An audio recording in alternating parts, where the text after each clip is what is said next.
Welcome to the stream, people. We're talking about Brighton Spurs. It's a very, very weird game to get into, isn't it? Because it's literally the cliche of a game of two halves. I'm joined with Owen, of course, as always these days on playback. Yeah, people are buzzing. I'm buzzing. Don't get me wrong. It's probably one of the best games, best second halves I've been to, best atmospheres, best turnarounds in a long time. But Owen, you say you're a bit concerned, a bit worried. I mean, based on the first half, I can completely see why you'd say that.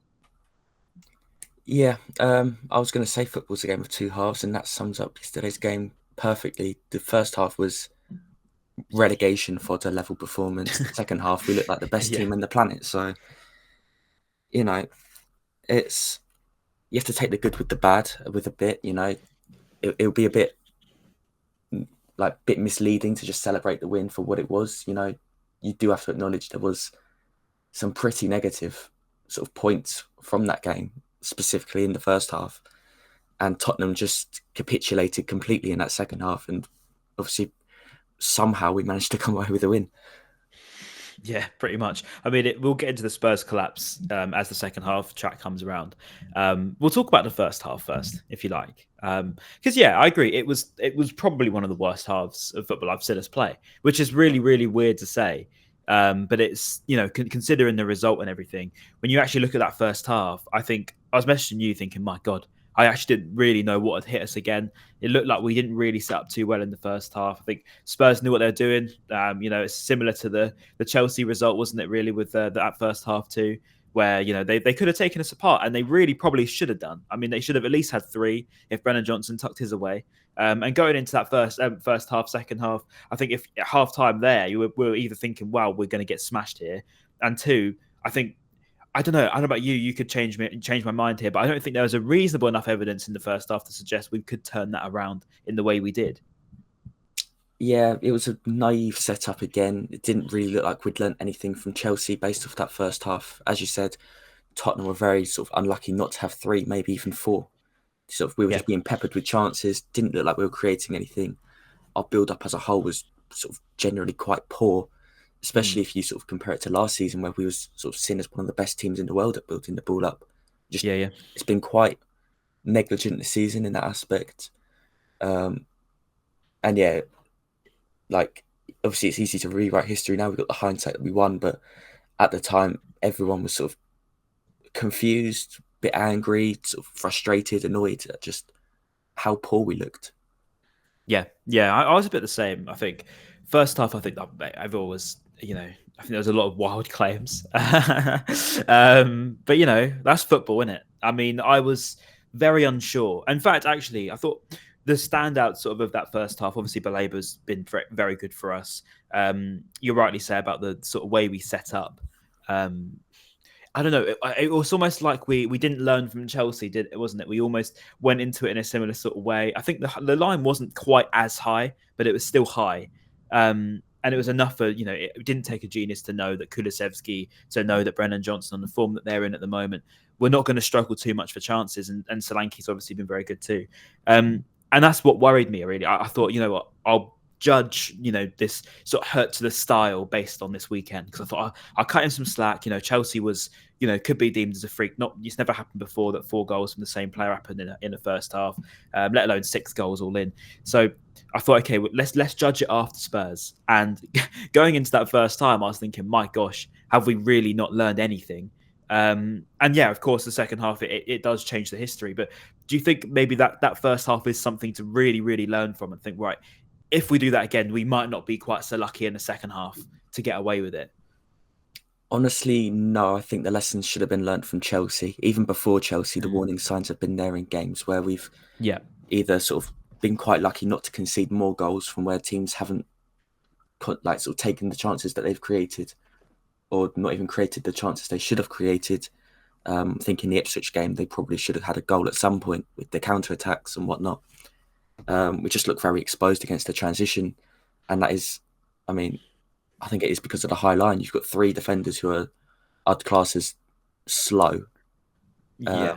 I think they would class themselves as slow. Not as a detriment to them necessarily. It's just, they haven't got the recovery pace like a Mickey van der Ven, a William Saliba, a Van Dijk, a Gvardiol, the sort of top athletes in the Premier League. We don't have them at our sort of defensive areas, with the exception of maybe Kadioglu and Estepinian. But Veltman, Van Hecke when he's back, and Dunk, they aren't particularly quick players to not look exposed in that sort of system, and teams are picking us apart.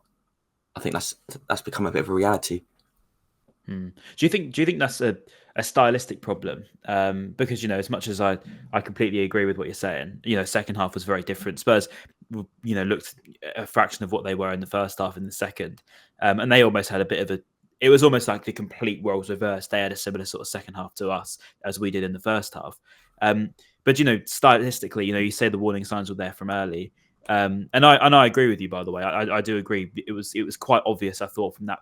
Literally, the first chance wasn't in the first couple of minutes. It was like, oh my god, really, this is actually going to happen again. And yeah, it could have been a few. And stylistically, you say about the build-up. I mean, I don't know. The chances felt more like passion chances, and really, the credit to the players for really, really putting it in. Credit to Hürzeler for changing it in that aspect too. But that first half, it felt almost like, the chances weren't really being created at all too much. And if they were, it was probably just crosses and maybe a bit of brilliance from Mitoma here and there. But realistically, that build-up has suffered a bit. Is that something that you're concerned about, in the short term, until maybe this style does get a bit more mastered? Yeah, I'm just concerned as a whole. We just looked so off the pace in the first half, and yeah, it's been a trend this season that we haven't looked good in the first half. I'm thinking Everton, we were lucky not to be a few goals down, at least one goal down in that first sort of 25, 30 minutes, and obviously we got punished for it at Chelsea for starting slow. Yeah, it has become like a trend, and obviously like losing 2-0 to Spurs in the first half alone, it's not sustainable at all. Sort of the way we're going, things do need to change for the better, and hopefully the second half against Tottenham was a step in that right direction of just changing things around, because we have rode our luck quite significantly at times this season. Yeah, we have that. We can't say that for much of Brighton's recent history for luck, can we? I mean, we've been probably one of the unluckiest teams in the world. So to have this go our way for a bit is actually quite nice. But yeah, just sort of final things on the first half. As I said, there's a couple of standouts. Obviously, a lot of people getting onto Ferdy Kadioglu. I know he got substituted at half time as Stepinian came on, and Purvis had a fantastic second half, has to be said. He was near enough back to his best, working alongside Mitoma. With that, of course, Mitoma was very good in the first half too. Apart from that, though, you probably wouldn't say too many were all that great. I mean, Bart Verbruggen will definitely look at it himself. And he did redeem himself sort of in the end of the second half yesterday. But there's a few sort of standouts, and it was almost like the players were arguing with each other at halftime. And that's one thing I did notice. A couple of the players, I think it was Igor, Dunk. I want to say that Baleba was in there. I want to say that Welbeck was in there. Bart was definitely arguing, and it was just felt a little bit wrong. Something was off, obviously, and I couldn't quite put my finger on what it was. Whether the players looked a little bit lost, whether they didn't quite know what they were supposed to be doing. But that's how it felt for me. When I was talking to people around me, I thought, I think even you messaged me. And it was like, this is not what we're used to, where, our players are arguing with each other and we're not quite sure what the style is. We're not quite sure what we're trying to go for. Of course, the second half changed that. But yeah, do you hear what I'm trying to say here? It's almost like the players almost didn't quite understand their roles, and maybe they weren't getting the best out of. Of course, it's on the players as well to fight for it, which I think they did in a second.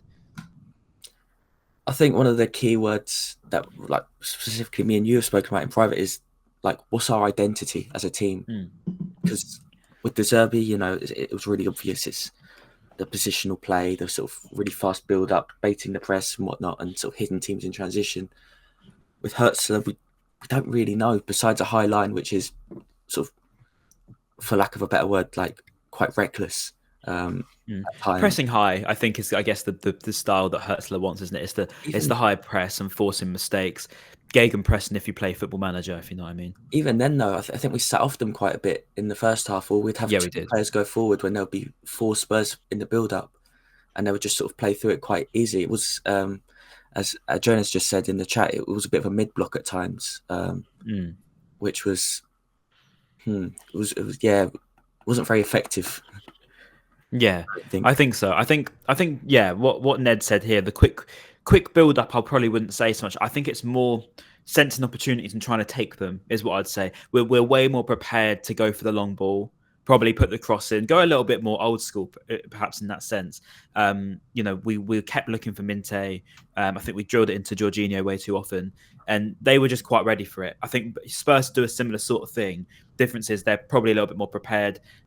First half, they were rampant on us. As soon as the Jorginho is on the ball, they had 4 of them sort of surrounding him and trying to battle it off him. So yeah, I would agree. Our build-up's definitely suffered, and it does need to get a lot better because, of course, there's not going to be a miracle happen every single second half of a game. As we saw at Chelsea, that first half seriously could have been a lot of goals, and we would have been having a very, very different conversation if we didn't sort of get the other 2.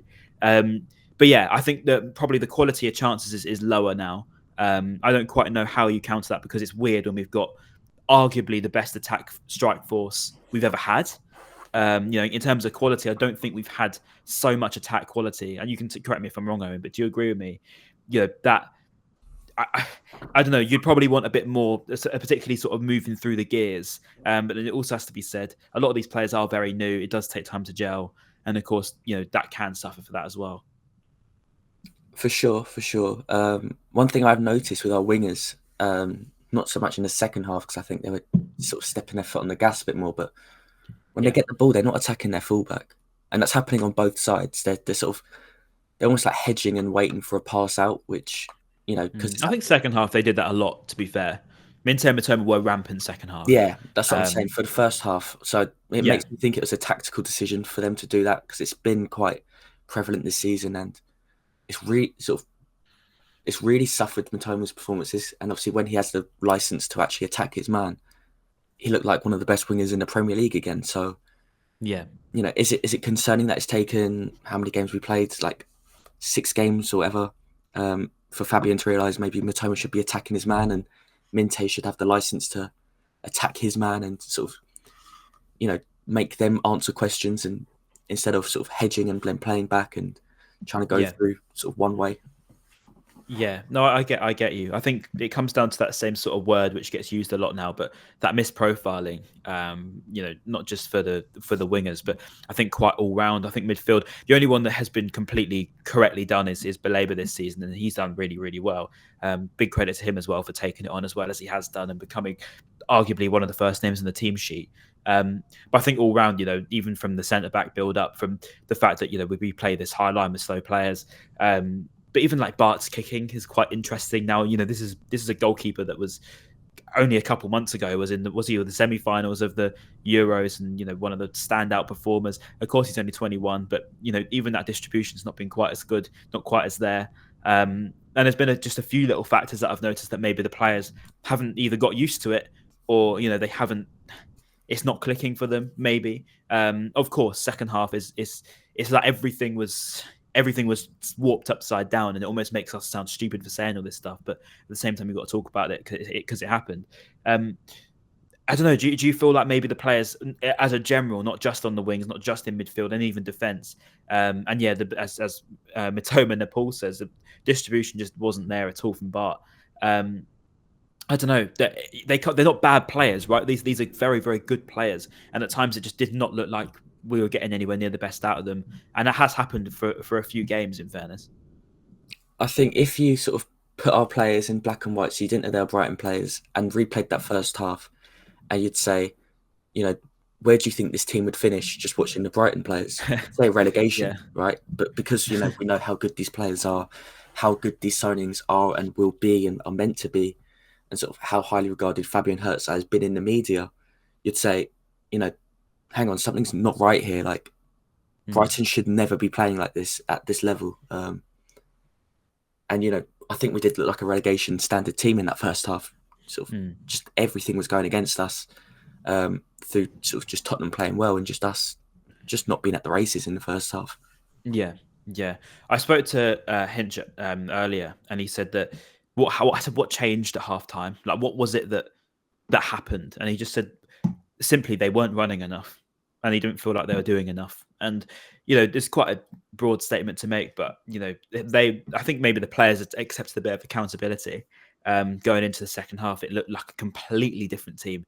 And not just stylistically, tactically even. It was like it was almost like a bit of fire from the players, and that they know they can do better.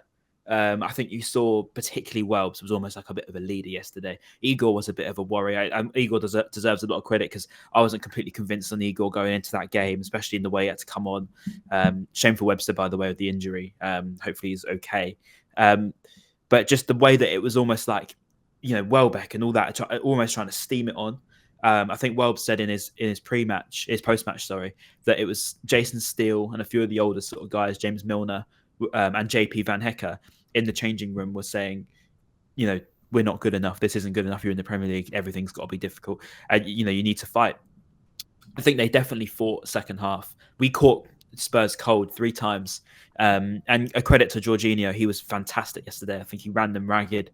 I thought he was, clinical with his goal as well, which Leeds fans said he wasn't. And just all round, his determination, his sort of resilience to keep going was superb.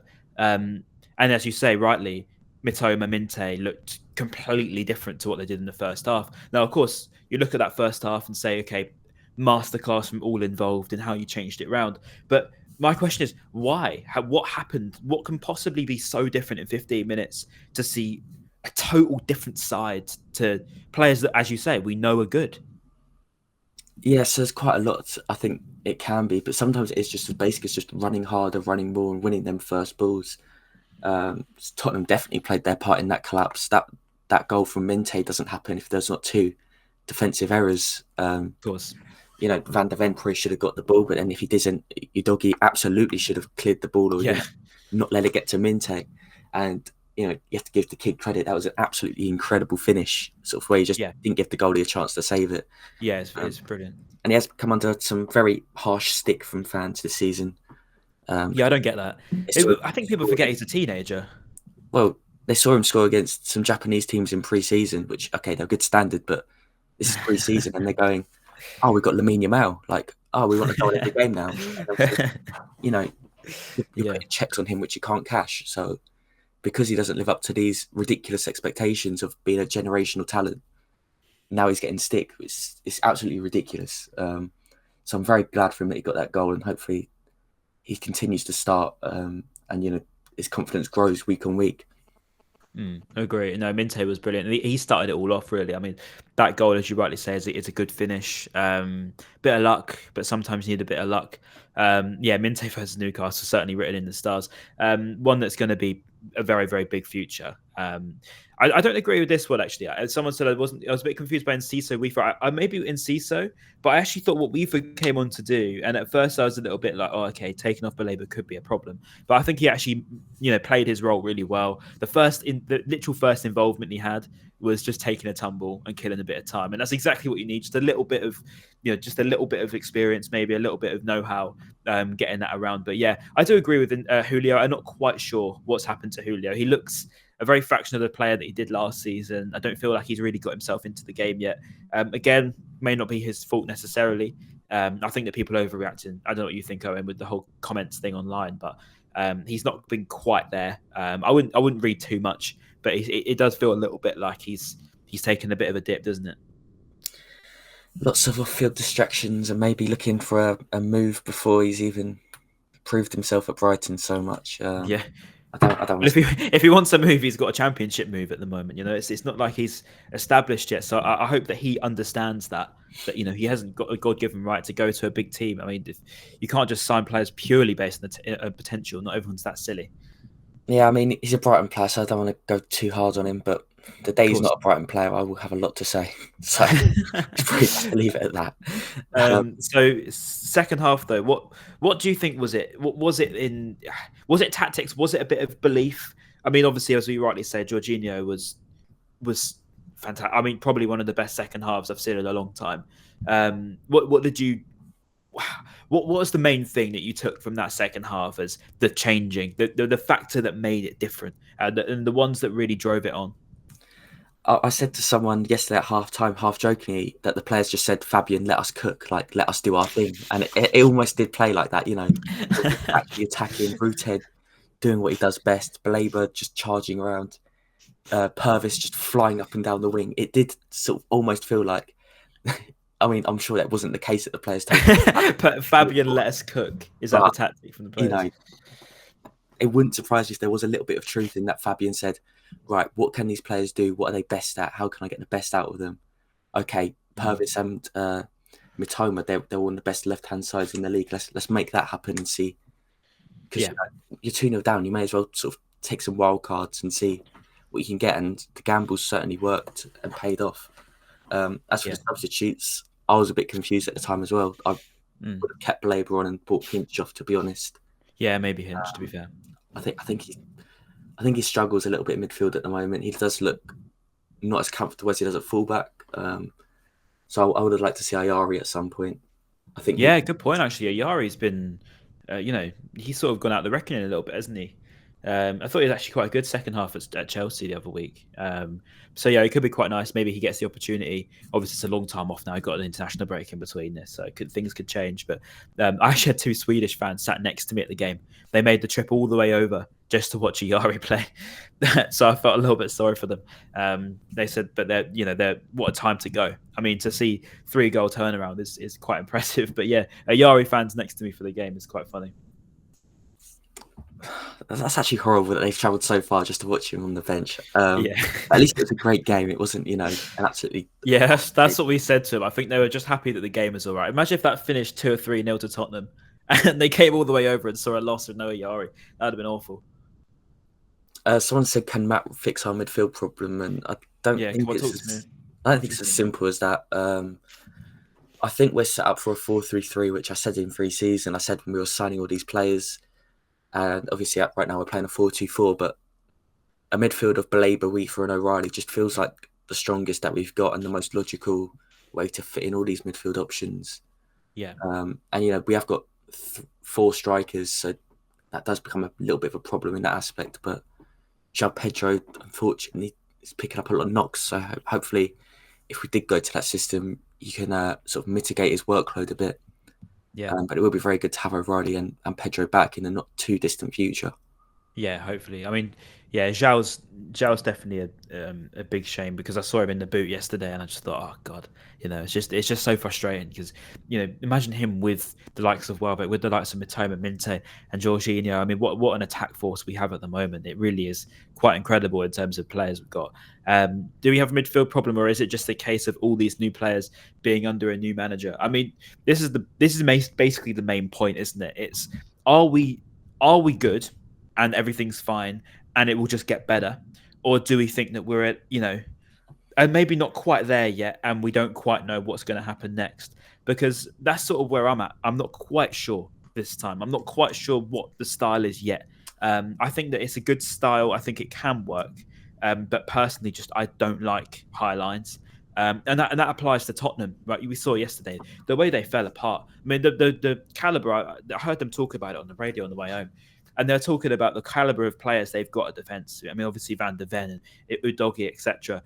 They're brilliant. They're all brilliant individuals. There's no way they should be sort of collapsing in the way they do. Of course, it's Spurs, right, lads? It's Tottenham, but at the same time, I don't know. Is that just a stylistic problem? Does that ever get fixed? Is that just the way that Ange Postecoglou is at Tottenham, and you're going to have to suffer with the fact that you're, supposedly best in the league defenders don't get to show that? Owen, do you agree with me? I just want to ask: do you think Liverpool have a midfield problem under Arne Slot? Yeah, well, to be fair, they're a good example. I think Arne Slot's a good example of managers that have just come in and asserted their meaning straight away. You sort of get it. It's worked. It's fit them like a glove. Still winning games.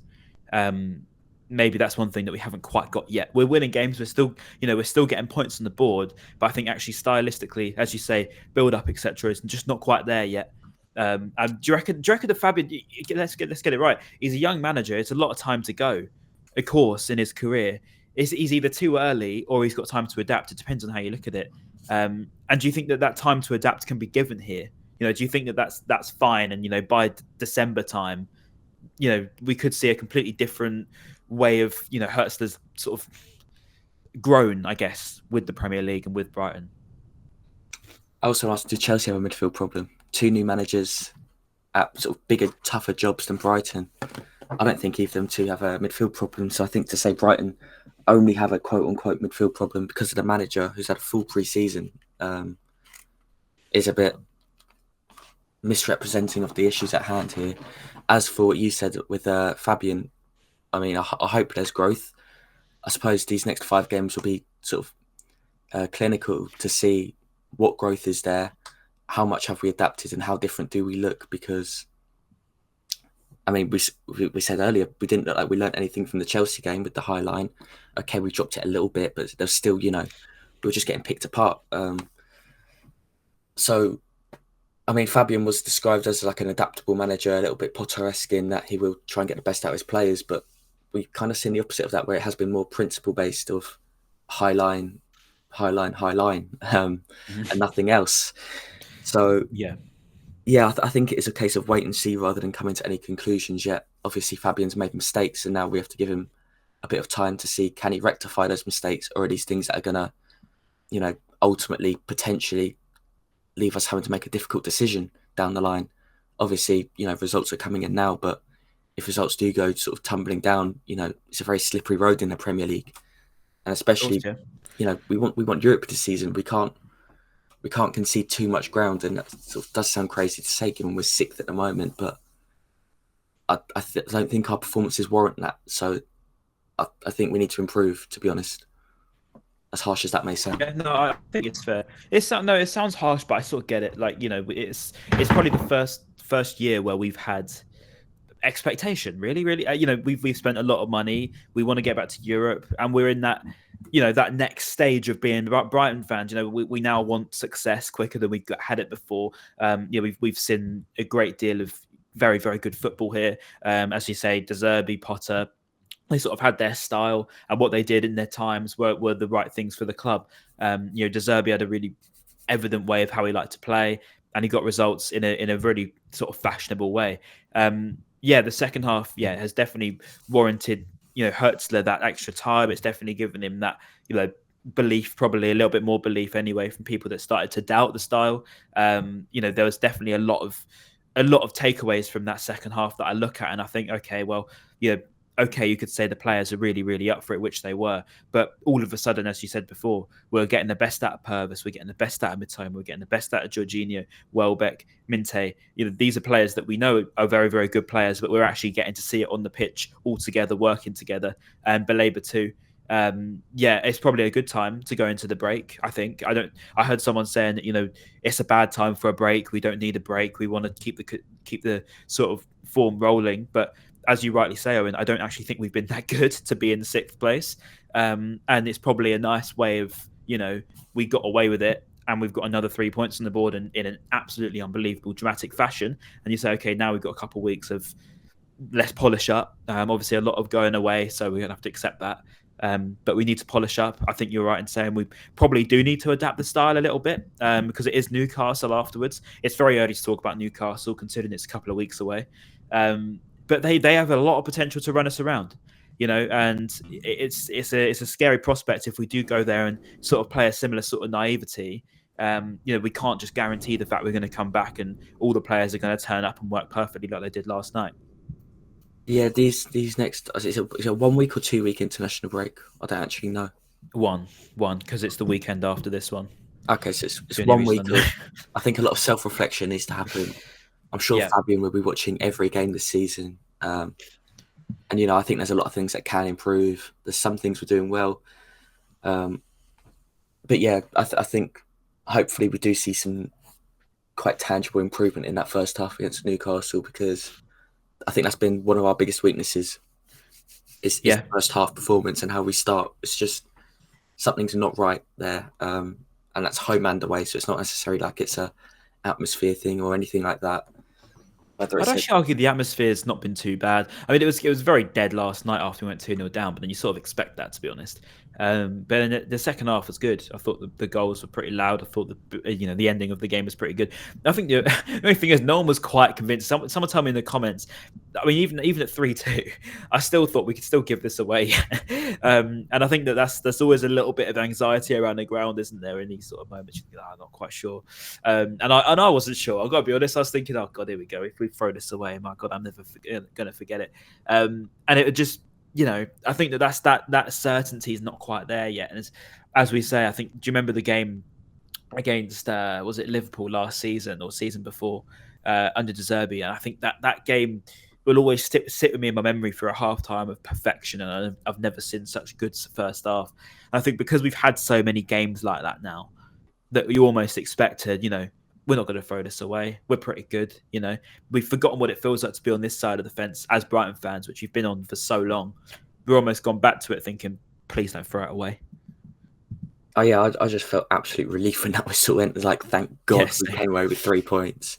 But even if it was like a draw, I would have said like, okay, that's like quite a fair result given the game. I think Spurs will be very frustrated themselves that they did throw that away, because you're 2-0 up and the way the game was going, there's absolutely no way you should concede 3 goals and a half.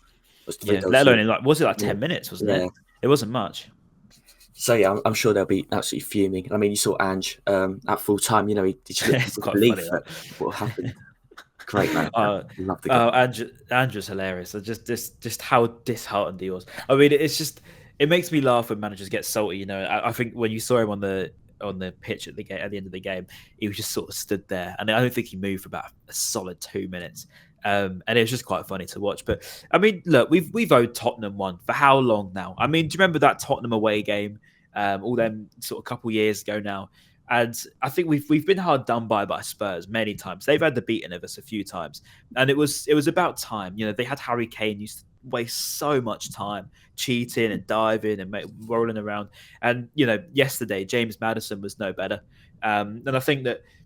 Yeah, it's about time something went our way. I think, especially against someone like Tottenham, who just like that sort of tactic, that sort of style. Yeah, Joel Veltman was superb with that. It's so funny, and it's about time we had something like that go our way. He's just an absolute wind-up merchant, Veltman. He's really gotten used to that trait. But it is what you need, Owen, isn't it? Like, just it's these little things. But yeah, maybe it's called dark arts. I've seen the cringy Arsenal fans calling it themselves the dark arts or something. But I don't know. It's the sort of thing you need in these sort of games to get you through it. Joel Veltman is one of the most important players at our football club, mainly for his off-the-pitch stuff, but also on the pitch. You just know what you're getting. He's Mr. Reliable. You know exactly what he can and sort of can't do. But no matter what you ask him to do, if you ask him to play centre mid, he'd put a shift in and sort of try his absolute best. He'd try his best, yeah. And, you feel like he really has a good affection for the club and the area, and he's just the absolute sort of person you want at your football club. And yeah, it's, he's sort of with Pascal Gross, with Dunk, we've had sort of legends, but Veltman's not too far off that category. And by the end of the season, I do think he deserves to be spoke about in the same light as Dunk, as Gross, as Lallana, as I don't know. I think he goes above Lallana. Not gonna lie, I think he does. I'd have him above Lallana for sure. I think he's played such a big part on the pitch. Chat, would you? I think in terms of significance here, obviously Lallana was good as a leader in transitioning the club, but for what he actually did for Brighton on the pitch and for all that, I think Veltman's clear. Not gonna lie.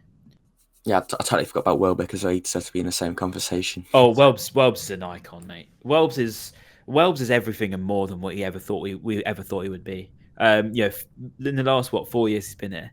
It is 4 years this month at some point.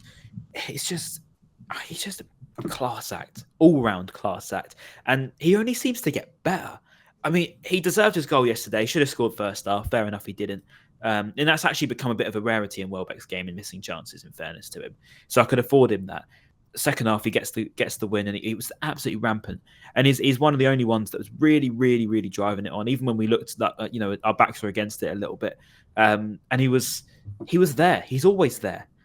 Welbeck's him. Welbeck really is. He's become, I think, I'd put him on the Gross level. Put him on a Duncan Gross level, Welbeck. I don't mean this to sound as a detriment, but I probably have him one below, just because I think that Duncan Gross level, you sort of need to keep it an exclusive club of you have to do something incredible, really amazing to get to that level. Otherwise, he's nearly all-time scorer. Nearly. I think he's 5 goals off. So if he goes 5 goals, he goes above Gross in goals scored, and obviously you don't expect Gross to be up there. In fact, you know what? Yeah, Gross is an absolute icon in fairness. But I think last 4 years, I mean, Welbeck's probably had the difficult time. Welbeck's had a difficult time of being the meme, forgotten man, comes over on a free, everyone didn't really want him. And then it's a club going through transition. You know, we were just appointing Graham Potter then, maybe a year in, wasn't it? We had COVID and that. And we were not that good, it has to be said. And I think Welbeck came in at that time and he's sort of just been there every single time. Yeah, he does feel like he's fixed his injury problems at the moment, touch a word anyway. But yeah, it feels like if he maybe didn't have the injuries, then you could probably put him on that similar level, do you reckon? I think if he didn't have the injuries, we wouldn't have had the chance to get him.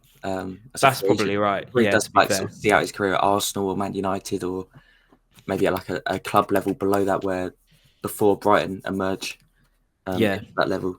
But I do get what you're saying and see what you mean. I just feel like the last 2 years have been a lot better than the first 2 years. I remember he would get quite a lot of stick and did underperform quite a bit. Obviously, had a lot of injury issues. Missed a lot of chances. But yeah, that was when he had was it the knee injury? It was always recurrent and he was just constantly having an ankle problem or a knee problem. There was always something, wasn't there? And then De Zerbi kind of came in and sort of gave him a new career almost. You know, it feels like this is like a second wind of an already sort of very good career. And he's sort of just writing his legacy into Brighton's history in a really impressive way. So yeah, I do get what you're saying. Yeah, he's now the all-time here, isn't it? I don't think he's made any more appearances anywhere else. I think he's now made the most appearances here. I think he's now probably more associated with being a Brighton player than anyone else, apart from being the Man United wonder kid that sort of didn't quite do it.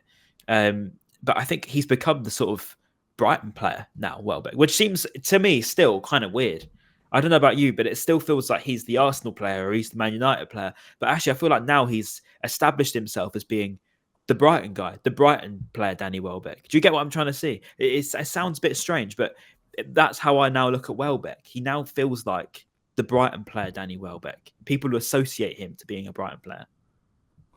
Yeah, I get it. I mean, you know, what is it, 2008 to 2019 is when from Man United to Arsenal. So it's like what the Barclays-Man era is. That's like my era of growing up. So obviously, I remember Welbeck in the United shirt, in a Sunderland shirt, in an Arsenal shirt. Was he Sunderland? He was there for like 2 years. I do sort of mad. Match it mainly is where sort of that foundation knowledge of where players played. Yes, to be fair, same. So I do sort of remember him at those clubs. So I did not realise he was at Sunderland. That shocked me. It'd be interesting. Yeah, he was on loan, yeah. How you would view it as like, when you say Danny Welbeck, what club do you think of? Like, how many would say Brighton compared to? I reckon most say United still, you know. I reckon United because, you know, the Champions League games and whatnot. Yeah, and the England run when in like, you know, remember when he was actually becoming quite good there? I think it was like 2012 Euros. He was good for England then. I remember that much. But yeah, Welbs is him. Like, he has really become that guy. Like the one that I feel like he could have been somewhere else, as you say, probably without the injuries, he probably would have done it at a bigger club. But I'm glad he didn't, and I'm glad he's stuck here. He's almost found his feet here. It didn't really work for him at Watford. I feel like I remember a Watford fan at the time telling me that, you know, you don't want him. He's a bit of a waste of space. He's never going to be fit. You know, he misses too many chances. It's a bit of a joke. And all that time's gone. And I think most people would bite your hand off for Welbeck in the Premier League. You know, particularly in teams from our point below us. I think you'd be silly not to. He's a good player for anybody these days. But I think he really has found his feet here now. I think that's also a testament to the environment we have. You know, you look at Watford, where it has been quite historically a toxic environment where managers and players haven't succeeded to the height that they should have. You know, with a few exceptions. You know, Ismail Assar was incredible at Watford at times. And then obviously, you know, you come to Brighton and it's almost like a complete 180 in terms of environment and platforming people and players to succeed. So, yeah, I think the Welbeck sort of comeback story, you know, the club do deserve credit for that. Not for any taking on him, but having the patience with him and giving them sort of the platform to succeed. Yeah, I agree. Final one I just want to talk about is Mintoma and Jorginho. Just in terms of quality and in terms of, you know, when we talk about players at Brighton being, you know, the potential next big player. I think Caicedo has been the one that's obviously settled at Chelsea and probably become the biggest one. Obviously Ben White too. But I feel like when you look at the world-class talents and the ones that could be at the top level, I think obviously minusing João Pedro out of this because he's been out for so long. But Mitoma, I still stand by it. If he was at City, I feel like I could see him at City instead of Doku. I feel like if he was there, people would talk about him. I always forget he's 27 as well. But it doesn't really mean anything to me because I feel like he's just sort of in his prime years.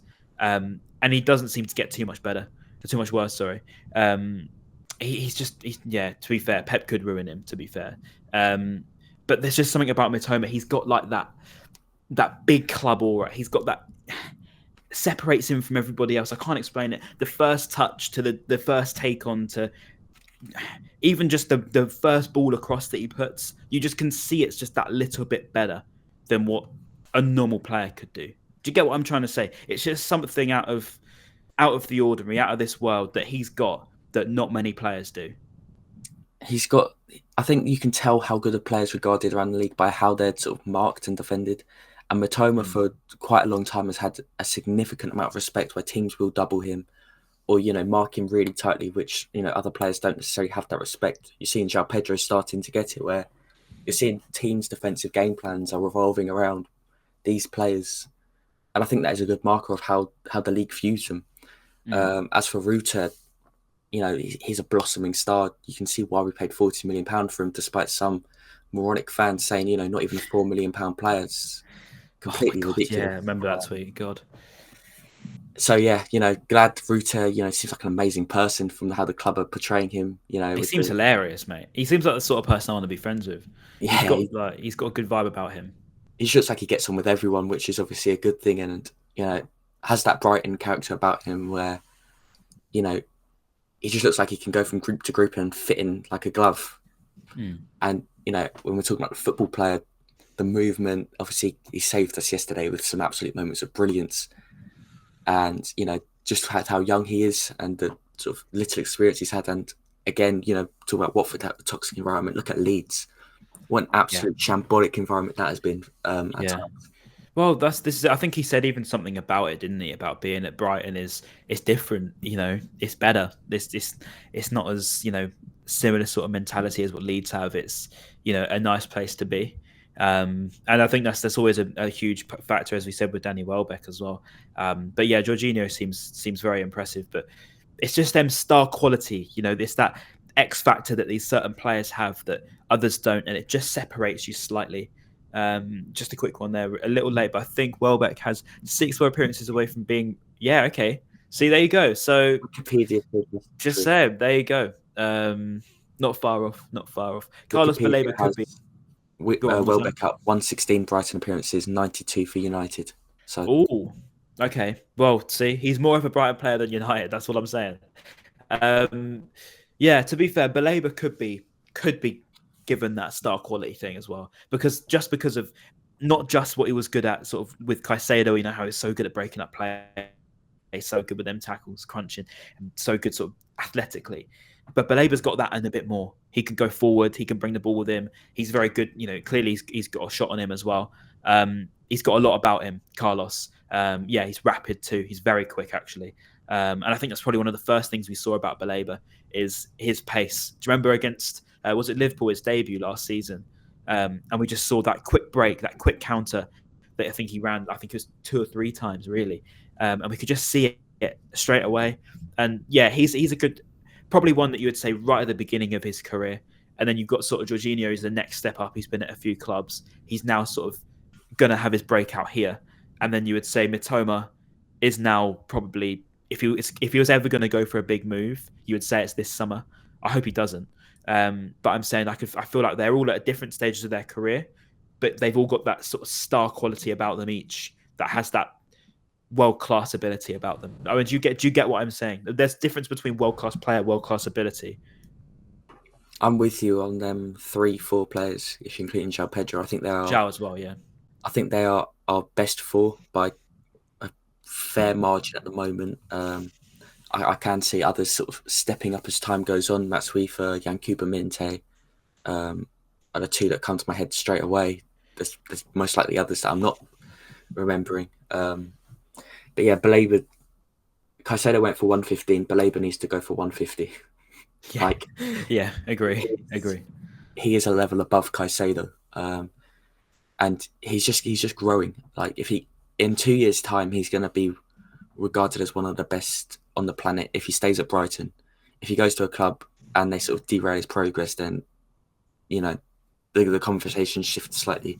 So I hope for his and our sake, he stays with Brighton for the foreseeable future. Again, Mitoma, he's sort of starting to age out from a big move. It feels like it's difficult to justify spending 70 million on a winger that you can have minimal resale value for a buying club. That's basically it. But then I feel like, sort of your big teams, probably someone as stupid as United would put 100 into him, I reckon, because they'll look at Anthony. They spent what 80 on him, 85. And realistically, what they're going to get out of him. I feel like if there's someone stupid enough to spend big money on someone with limited resale value, it's probably Man United, even with Dan Ashworth, etc. I feel like they'll always have the same sort of thing. So maybe Chelsea as well, actually. But I don't feel like Mitoma would be silly enough to go to Chelsea for the sake of his own career. Yeah, I mean, I don't think Mitoma seems like the type of character who will chase the big money move and doesn't really look that far into the future, unlike some other unnamed South American teenagers that dye their hair every week.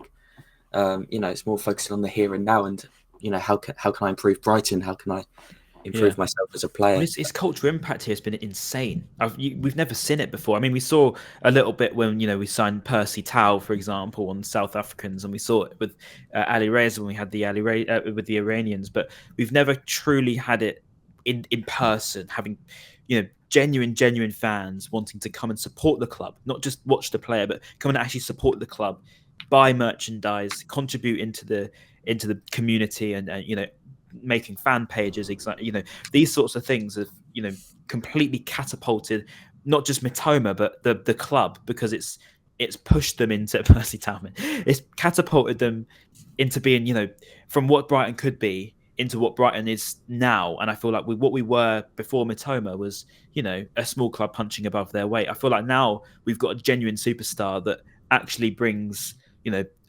proper fans over that want to actually watch the games and support the club.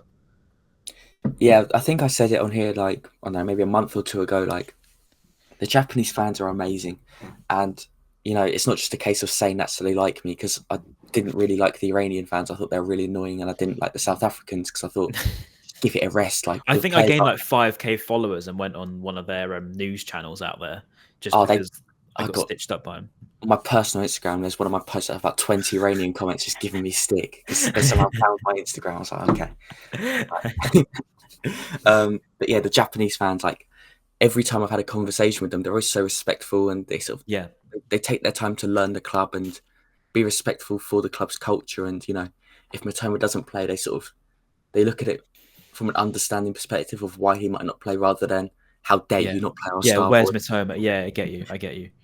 So the respect levels, I think it just speaks to the Japanese culture. Nice plug. In general, they're just so respectful and nice, and it's an absolute pleasure and honour to have them as part of our fan base. No, I totally agree. They've been brilliant, and even in person, not just online, but just the way they actually go to the games, they buy the shirts and they're there in their Mitoma kits. It's great. I think it's fantastic. And the way I look at it is, the Amex would be empty anyway. So if they're buying tickets, I mean, I remember when some people were getting triggered because it's like, oh, how come certain fans get tickets and certain fans don't? The seats available, right?